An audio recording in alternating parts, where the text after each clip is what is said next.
دیکھیں نا, میں تو خود ان میں شامل ہوں جنہوں نے جا کے بات کی ہے. بالکل اس وقت بھی جو مقصد, اس وقت بھی جو پوائنٹ تھا وہ یہ تھا کہ جب آپ ایسے دوراہے پر پھنس جائیں جہاں آپ کی ملٹری اسٹیبلشمنٹ فیصلہ سازی میں ہو, تو آپ یہ کہیں گے جی میں اس سے نہیں بات کروں گا. کوئی بھی آپ پیریڈ اٹھا کے دیکھ لیں, چاہے وہ 1970s تھے جب ایوب خان گئے ہیں, تو کس کے ساتھ بھٹو صاحب یا اس وقت کی پولیٹیکل لیڈرشپ کس کے ساتھ ڈیل کر رہے تھے؟ یحییٰ کے ساتھ ڈیل کر رہے تھے. الیکشن اس نے کروانا تھا, فریم ورک انہوں نے دینا تھا, ان کی حکومت نے دینا تھا. یا اس کے بعد جتنے بھی مراحل آئے ہیں, مشرف صاحب کے زمانے میں جتنے بھی ایشوز آئے ہیں, تو وہ تو ایک آپ یا باجوہ صاحب جب بیٹھے تھے تو ہمارا ایک ون پوائنٹ ایجنڈا تھا منیب, بالکل ون پوائنٹ, کہ آپ پیچھے ہٹ جائیں, بیرکس میں چلے جائیں, عمران خان کی حکومت ہے, ہم اپوزیشن میں, ہمیں ڈیل کرنے دیں.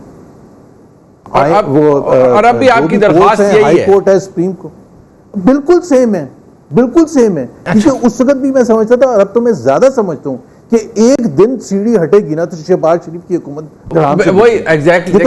یہ تو ریپیٹ ٹیلی کاسٹ ہے نا جو ہم اس وقت دیکھتے تھے جب آپ پی ایم ایل این کا حصہ تھے. مجھے یاد ہے بہت سے پروگرام آپ کے ساتھ آپ نے ہمارے ساتھ کیے جس میں آپ ایگزیکٹلی یہی بات پی ٹی آئی کے حوالے سے کرتے تھے کہ ہم کہتے ہیں آپ پیچھے ہٹ جائیں یہ تو دھڑام سے گر جائیں گے. آج شہباز شریف صاحب کی حکومت کے حوالے سے بھی آپ کا یہی موقف ہے. اس میں خرابی کیا ہے؟ ابھی بھی کیا خرابی ہے؟ اور میں یہ اس لیے کہتا ہوں کہ میں اس وقت یہ کہتا تھا کہ میں نے نواز شریف اور مریم نواز کو بھی یہ کہا تھا کہ میں کورٹ کچہری کی نہیں بات کروں گا کہ وہ کیس واپس لے لیں یا یہ فیسیلیٹیٹ کر دیں. یہ ایک میں نے ضرور کہا تھا کہ جی مریم نواز کے اوپر جو بین لگایا اس کو آپ ختم کریں. وہ سینسر کیوں ہے, اس کے اگینسٹ کاٹا کیوں لگا ہوا ہے کہ پالیٹکس کیوں نہیں کر سکتے؟ وہ تو ایک لیجیٹیمیٹ چیز تھی کیونکہ انہی کے پاس اتھارٹی تھی, انہی سے لینے جا رہا تھا اور انہوں نے ہی اس کو کیا. مریم نواز کے حوالے سے سینسرشپ انہوں نے مجھے کمنٹ کیا کہ 1 ہفتے 10 دن میں ہو جائے گی, اور 1 ہفتے 10 دن میں سینسرشپ ختم ہوگی تھی. اب میں نے تو اپنے کانوں سے سنا کہ ایک شخص کہہ رہا ہے کہ میں ختم کر دوں گا, اور 10 دن کے بعد سارے چینلز دکھانا شروع کرتے ہیں, پریس کانفرنسز بھی, جلسوں کو بھی, اور ٹکٹس بھی چلنے شروع ہو جائیں. عامر اللہ رانا صاحب, ایک نا آفر دی ہے رانا ثناء اللہ صاحب نے کل ہمارے پروگرام میں, جو انہوں نے بات کی میں ذرا اس کے سامنے رکھ دیتا ہوں. یہ آفر واقعی موجود ہے اس وقت سیاست کے پاس؟ انہوں نے کیا فرمایا, ذرا سن لیں آپ. میری بات نوٹ کر لیں, جب تک سیاستدان بیٹھ کے رولز آف گیم پہ متفق نہیں ہوں گے اس وقت تک ایسے ہی ہوتا رہے گا.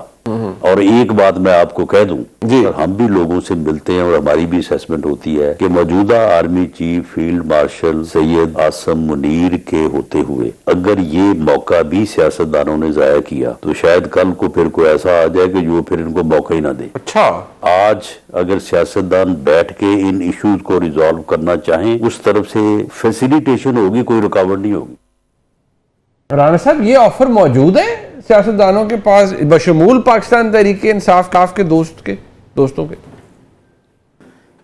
دیکھیں, جو آفر اور گفتگو جیسے میں نے ابھی کہا کہ کچھ لوگ آئے تھے, ظاہر ہے کہ وہ اسٹیبلشمنٹ کی مدد سے اور گفتگو کرنے آئے تھے, اور ان سب کو زیرو کیا عمران خان نے.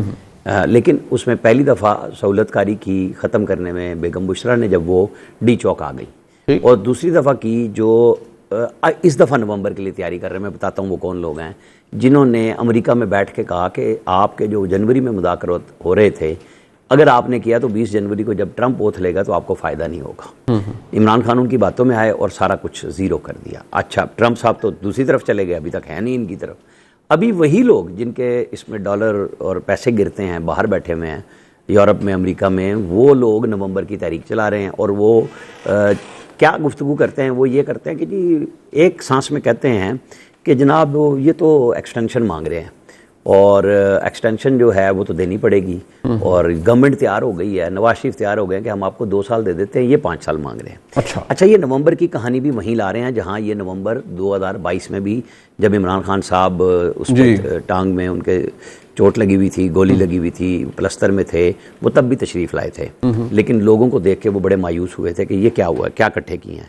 یہ میں وہ نہیں کہہ رہا کہ کن لوگوں کو اٹھا لائے. تو وہ لوگ جو جنید اکبر کی صورت میں 1 سال پہلے متحرک ہوئے تھے کہ ہم یوں جیم کر دیں گے, ان کو نئی زبان اور گفتگو ملی ہے قبلہ آفریدی صاحب کے وزیر اعلیٰ بننے سے.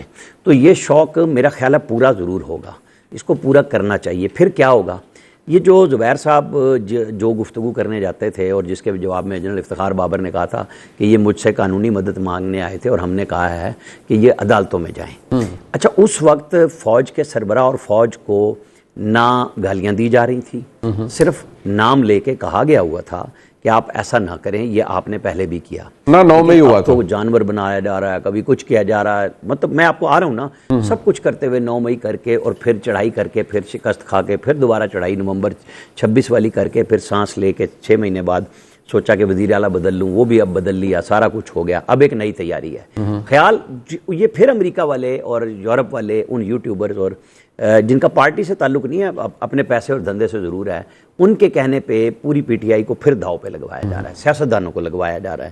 حالانکہ یہ رانا ثناءاللہ ہوں یا کوئی ہوں, آپ کو یاد ہوگا کہ میں نے اس وقت بھی جب یہ 26 نومبر ہوا, پھر اس کے بعد ایک اور میٹنگ ہوئی جنرل عاصم منیر صاحب سے, کیونکہ اس وقت وہ فیلڈ مارشل نہیں ہوئے تھے, آرمی چیف تو ظاہرہ تھے, یہ گئے تھے جب وزیر اعلیٰ بھی اور بیرسٹر گوہر بھی, پھر ان کی ایک اور میٹنگ ہوئی تھی کسی اور لیول پہ.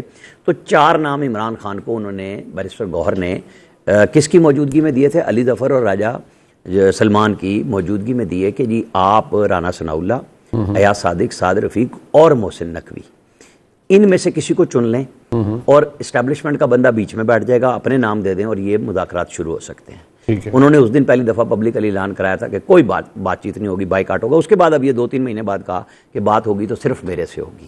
اچھا اس وقت محسن نقوی کے نام پہ وہ بہت بولے تھے, تو ان کو یہ بتایا بیرسٹر گوہر نے کہ یہ محسن نقوی ہیں جو ہمیں فیسیلیٹیٹ کر رہے ہیں, ہر جگہ پہ میسیجز پہنچا رہے ہیں, وزیر اعلیٰ کو چلا رہے ہیں, راستہ دے رہے ہیں, تو آپ ان سے زیادہ غصہ نہ کریں. جس طرح کل ایک خبر بھی آئی نا کہ محسن نقوی کا نام پھر آیا ہے, میں اس لیے بتا رہا ہوں کہ یہ 4 نام تو ان کی پارٹی نے دیے تھے اور عمران خان نے ریجیکٹ کیے تھے. وہ گھوم گھما کے بات وہیں آ جاتی ہے.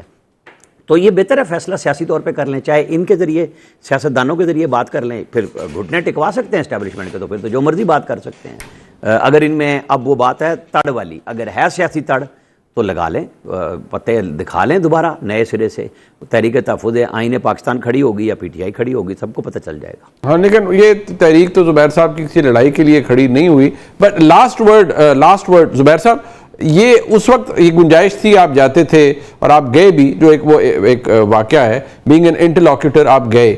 آج یہ سپیس نہیں ہے, نہ آپ تحریک تحفظ آئین پاکستان کے دوستوں کے پاس, نہ تحریک انصاف کے سے کسی معزز شخصیت کے پاس کہ اس طرح کا ڈائیلاگ ہو سکے. تو پھر کیا ممکن ہے جو ہوگا کنسیڈرنگ جو اس وقت حالات ہیں؟ بالکل دیکھیں, اس ایک بہت بڑا فرق ہے نا, جو لیول جو لڑائی کا تھا جنرل باجوہ کا یا نواز شریف کا, وہ لیول تھا ہی نہیں. یہ جو اس وقت ہے, یہ this is of the level of Zia ul-Haq Bhutto, جس میں کوئی سپیس نہیں ہے. تو جو لوگ, بالکل میں ایگری کرتا ہوں کہ جی ان کے لیے کوئی رستہ نکلے گا. ایاز صادق کیا کر سکتے ہیں؟ کچھ بھی نہیں کر سکتے. رانا ثناءاللہ کچھ بھی نہیں کر سکتے. یہ ایک ایسی بھرپور جنگ ہے جو بہت بڑے لیول کی ہے, اور اس میں یہ ضروری نہیں ہے کہ آپ کو غیر آئینی قدم اٹھا کے اس جنگ کو جیتنے کی کوشش کریں. آپ آئینی قدم اٹھا کے جو بھی کر سکتے ہیں, پارلیمنٹ کے اندر, پارلیمنٹ کے باہر, جو آئین پرووائڈ کرتا ہے. میں کبھی بھی کوئی ایسی چیز نہیں کہوں گا کہ آپ ایسے کریں کہ وہ مارنا شروع کر دیں, یہ کرتے ہیں. جو ان کا حق ہے پی ٹی آئی کو, وہ ان کو ملنا چاہیے. چاہے وہ انہوں نے چیف منسٹر چینج کرنا تھا, کس وقت چینج کرنا تھا, جو جس طرح سے ریاکشن فیڈرل گورنمنٹ نے کیا اور سب نے کیا, دیٹ واز ٹوٹلی پور. یہ پاکستان کی تاریخ میں دوبارہ لکھا جائے گا, یہ غیر جمہوری اقدامات کہ جی ہم اس کو نہیں بننے دیں گے اور اس کو نہیں بننے دیں گے. تو یہ ایونچولی جا کے تو ایک ہی ونر آئے گا. وہ کس وقت آتا ہے؟ پاکستان کی جمہوریت جیتے گی ایونچولی. اور پاکستان کی جمہوریت کو ہو سکتا ہے 6 مہینے لگیں, 1 سال لگے, 2 سال لگیں, 4 سال لگے. نو ون کین پریڈکٹ. جب ہوگا تو امپلوژن ہوگا, جیسے پاکستان میں پہلے ہوتا رہا. اور پھر سارا درست کرنے کے لیے, آپ تو اب ینگ ہیں, تو آپ دیکھیں گے کہ سب کچھ درست کیا جا رہا ہوگا. 26ویں امینڈمنٹ بھی انڈو ہو رہی, ہوتا رہا ہے پاکستان کی تاریخ میں, پہلی دفعہ نہیں ہے. بالکل ٹھیک.